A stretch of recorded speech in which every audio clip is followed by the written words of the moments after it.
Ladies and gentlemen, welcome to the future. My name is Zach Gardner. I'm the chief architect at Keyhole Software.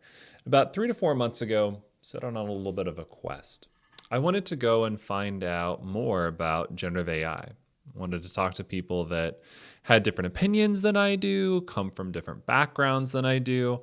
And so, as one does in 2023/2024, went out, scoured the internet, and then just happened to bump into a few people at a conference on Saturday it was at UMKC, if I remember right, where we met. I'm joined today by Caleb George, the Director of Training and Curriculum at Centriq. Caleb, thank you for meeting me virtually once again. Yeah, absolutely. Glad to be here. So, as a reminder, all the views and opinions expressed in this program are the views and opinions of the participants and do not reflect their employers in any way. I do dig your shirt, by the way. Thank you. Very, very on point, very on brand. So, to get us started off with, maybe talk to me a little bit about your background. How did you get into being the director and training of curriculum at Centric? Yeah, so my professional journey actually started in manual labor. And I did a lot of work for a guy that owned property and flipped houses and did property management stuff. And basically, he was getting out of that game and was going to sell all of his houses. And so I started looking for what I was going to do next. And I didn't really want that to be more manual labor. So that journey kind of led me to go to Centric, actually. So my kind of start in IT was going through Centric's career changer program. It's been almost 10 years ago now that I did that. So in that process, I actually went through the administrator track, did my 4 months, went out, got a couple of jobs, and then came back as a trainer. So I spent my first 5 years at Centric just doing full-time training. And then from there, we had an opportunity come up to start a new product. And so I was kind of positioned to be able to jump in and take that. And then just kind of continued to develop my leadership role there. And that has led me to managing the team of instructors, to kind of building some new products, and then now transitioning into the director of training and curriculum. So I'm overseeing all of the trainers and all of our technical curriculum for both tracks.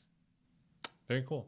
And in that time, things have probably changed. I'm trying to think 10 years ago, it would have been 2013, 2014. The first Teslas had maybe rolled off the production line. Like, we were all so young back in those Yes. days. And Yes.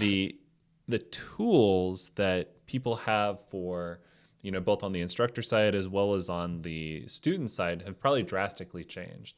So I'm curious, like, in the past year or so, like, what have you seen that has maybe changed with respect to, different tools that people can use for learning programming? Kind of what's your take on it? Yeah, so obviously, ChatGPT came in and just rocked our world. From the education side, there was a lot of fear around what this was going to do to our job. There was a lot of fear, especially for our coding instructors, on this potentially could wipe out all of the need for entry-level programmers.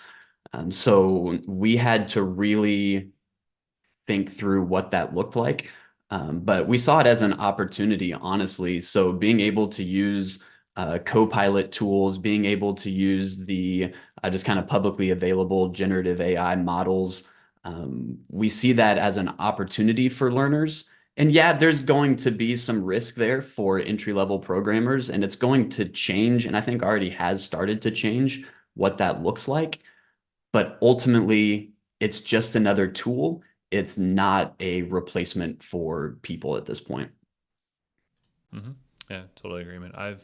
I personally have found it to be beneficial when I need to have multiple different documents open and I don't want to have to kind of synthesize them all together. I would just rather say, hey, like, what is the difference between these three or four or five classes? Like, which are the ones that I should be using? What are the pros? What are the cons?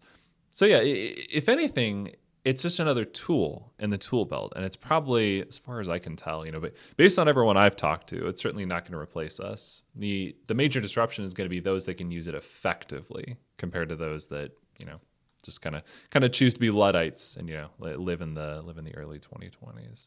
Yeah, so we had one of our coding instructors. He's the team manager. I think that he summarized it pretty well, pretty early on, by saying that ChatGPT isn't going to replace your role as a programmer, but somebody that can use it well will replace your role as a programmer. And I think that's really what it comes down to is it's not so much the tool itself, it's being able to effectively use the tool to its full potential to elevate yourself and position yourself for whatever role you're looking at. No, I like that. I'm curious, as far as a diversity of opinion goes on this, I'm sure this is something that you all have been talking about, for the past year plus. Are there people that are maybe still on the fence about it? Are there people that are all in? Kind of, is there like a consensus view in, the education field as far as like how these tools will either help or potentially hurt the next generation of programmers? Yeah, so I feel like these tools in education, just generally, at all levels of education, have brought up a lot of just tough conversations because obviously this is a way that you can cheat. It's a way that you can try to kind of skim by and not really put in a lot of effort and still get through something. And I think for traditional education, that's probably more of a concern because of the way that they're structured. For us at Centriq, from the first time that I heard about ChatGPT, I think on NPR, I brought it to my leadership team that next Monday and was like, we need to be on top of this and we need to know what's going on with this. From really that point on, we were pretty all in. We are continuing as a company to figure out ways that we can effectively harness it into our offerings, whether it's to our career changers or to kind of business to business and doing some training around on that side. Um, so for us, we've been pretty much all in, and we see this as a very positive tool set in a way that we can empower our students to stand out above other entry level coders by being able to more quickly get to a solid understanding. The education space in training, like in coding training specifically, there are views that say, no, we don't talk about it, we don't touch it, and we discourage people from using it. And there's value in that, right? Like you can't just say, oh, yeah, here's this tool. It'll do everything for you. You don't need to understand anything. Like there is that concern. But I also think that you're doing a disservice to students by not teaching them the value of the tool and also the value of having just the prerequisite knowledge that they still have to do the hard work to learn and understand what's actually happening. And for us, I don't care if you go use ChatGPT to get a correct answer on a lab or a coding challenge. That does nothing for us and it does nothing for our student. What we want to really empower them to do is have their foundational understanding of what's happening in code and then give them productive ways to use large language models to go out and just actually teach them something. And so we're really focused on finding creative prompts and ways that we can showcase how to use it as a learning tool and not just as a way to get answers and just kind of cheat your way into a new career because that's not effective for anybody, no matter what the tool is. hmm Yeah, for sure. There's been a lot of hesitation, at least on our side, in terms of like how much should senior developers use this? This is a tool specifically for junior developers. The probably the best analogy that I've heard is it's a rising tide that lifts all boats. To where like a junior developer like 10 years ago would have a very different skill set than a junior developer now. To where a junior developer now would have a lot more information at their disposal. They have a lot more resources at their disposal. They just have a lot more, just a corpus of knowledge to draw upon. And the people that are worried about them missing out on the opportunity to learn some of the difficult things that we had to learn back in the day. There was some things that, just when I was first coming into programming, it was very tough for me to be able to go to like one website and get an answer. I had to like scour the internet. So I had to learn how to Google search things. I think that's a Hmm. very large part of being a programmer is not just knowing like what to do in a particular scenario, but knowing like how to even conceptualize of the problem that you're having, be able to express it in a way that other people will understand, and then be able to evaluate the answers that they give. There's some things that I've had to learn, like regular expressions. For whatever reason, regular expressions like do not stick in my brain.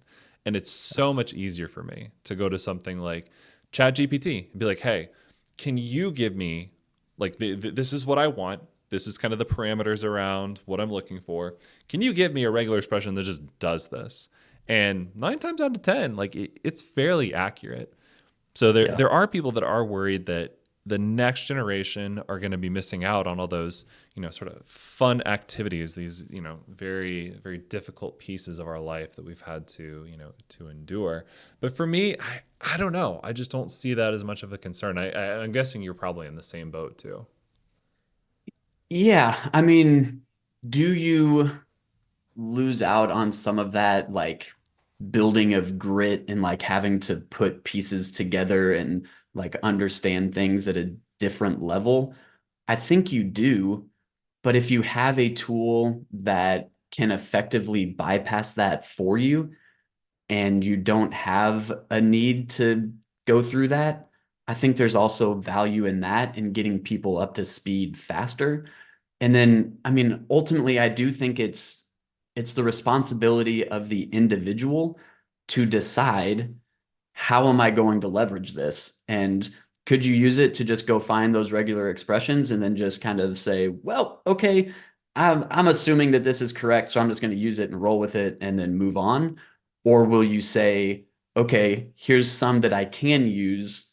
Now, why does that work? And use that as your basis for understanding, where you're basically doing the same thing of still having to put those pieces together. You just have a starting point that gives you basically that kind of personal tutor that says, all right, so here's what you got.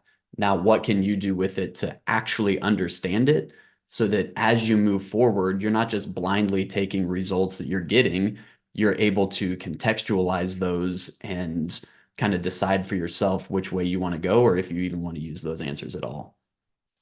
Yeah, no, I like it. That's a great place to conclude. So if people want to learn more about you, they want to learn more about Centric, where would you recommend that they go?